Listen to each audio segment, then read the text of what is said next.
इन्होंने सवाल पूछा कि दुनिया में कई ऐसे संप्रदाय हैं, जैसे इस्लाम, जैसे ईसाई, जैसे यहूदी, वो तुरंत इकट्ठे हो जाते एक कॉल पर। हमारा जो समाज है, जिसको हम हिंदू समाज कहते हैं, ये जल्दी इकट्ठा नहीं होता, तन मन से साथ नहीं आते, ऐसा उनका कहना है। और शायद धन से भी नहीं आते होंगे, ये उनका कहना है। तो मैं आपको दो बातें कहना चाहता हूँ। अभी मैं निरपेक्ष बात करना चाहता हूँ। मैं एक हिंदू व्यक्ति हूँ, ऐसे बात नहीं करना चाहता, मैं निरपेक्ष बात करना चाहता हूँ। दुनिया में सभी संप्रदाय एक आवाज पर कभी भी इकट्ठे नहीं होते। मैं आपको उदाहरण देता हूँ। इस्लाम का जो संप्रदाय है पूरी दुनिया में फैला हुआ है। 56 देशों में इस्लाम को मानने वाले लोग हैं और उनकी संख्या पता 250 कोटि से ज्यादा है इस्लाम को मानने वाले लोगों की। और इस्लाम के दो देश हैं जो इस समय सबसे ज्यादा मार खा रहे हैं।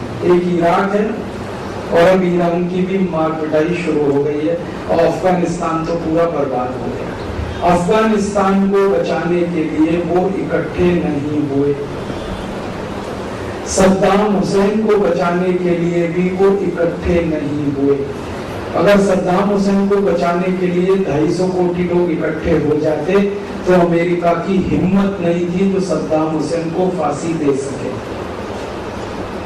और अब ईरान के खिलाफ अमेरिका ने मोर्चा खोल दिया है और ईरान के खिलाफ प्रतिबंध लगाने की तैयारी चल रही है। इसमें भी सब लोग इकट्ठे नहीं हो रहे।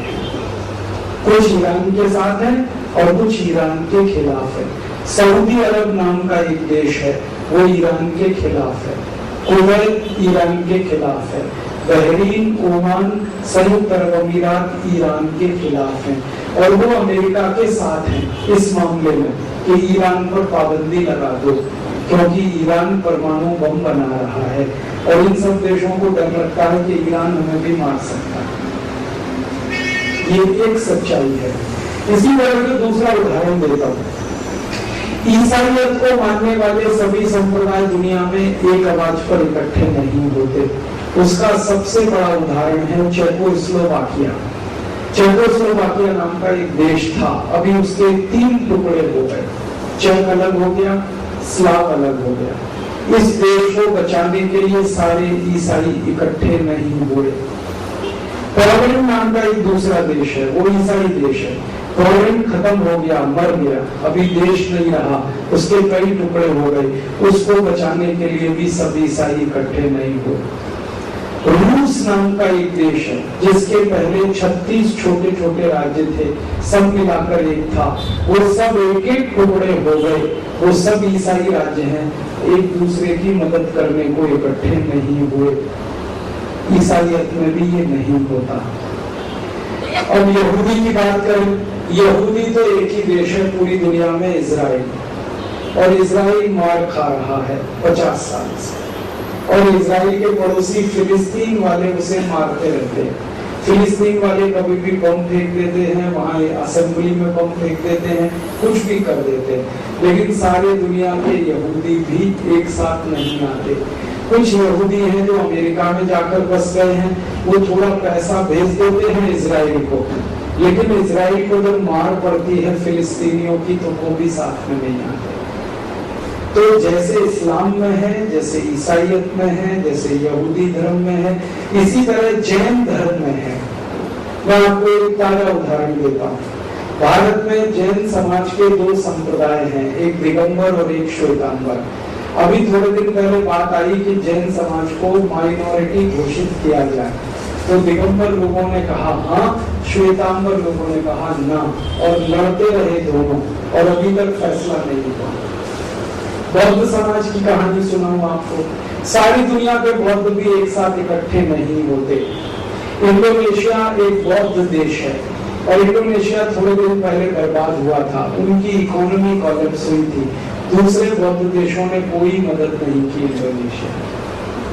मलेशिया बौद्ध देश है, ज्यादा बौद्ध हैं, कम वहां पे मुसलमान। म्यांमार बौद्ध देश है, बर्मा जिसको हम कहते हैं, उसके सपोर्ट के लिए सभी बौद्ध इकट्ठे नहीं होते। जापान एक बौद्ध देश है और जापान बहुत तकलीफ में रहा 1945 में जब 2 एटम बम जापान पे गिराए गए, सारी दुनिया के बौद्ध जापान के समर्थन में नहीं आए। चाइना ने जापान का हमेशा विरोध किया, जबकि चाइना भी बौद्ध है, जापान भी बौद्ध। अब इतनी सारी कहानी सुनने के बाद हिंदुओं पे आता है। हिंदुओं में भी यही बीमारी है जो दूसरे समाजों में है। सब हिंदू एक साथ इकट्ठे नहीं होते। क्यों नहीं होते? उसमें सबसे बड़ा कारण है कि कुछ हिंदू एक को मानते हैं, कुछ दूसरे को मानते हैं। सारे हिंदू एक झंडे के नीचे कभी नहीं आते। कुछ हिंदू हैं वो एक संप्रदाय के साथ है, कुछ हिंदू दूसरे संप्रदाय के साथ है, कुछ तीसरे संप्रदाय के साथ है, कुछ चौथे संप्रदाय के साथ है। सब अपने अपने संप्रदायों के झंडे के साथ आते हैं। एक झंडे के नीचे कभी भी सब नहीं आते।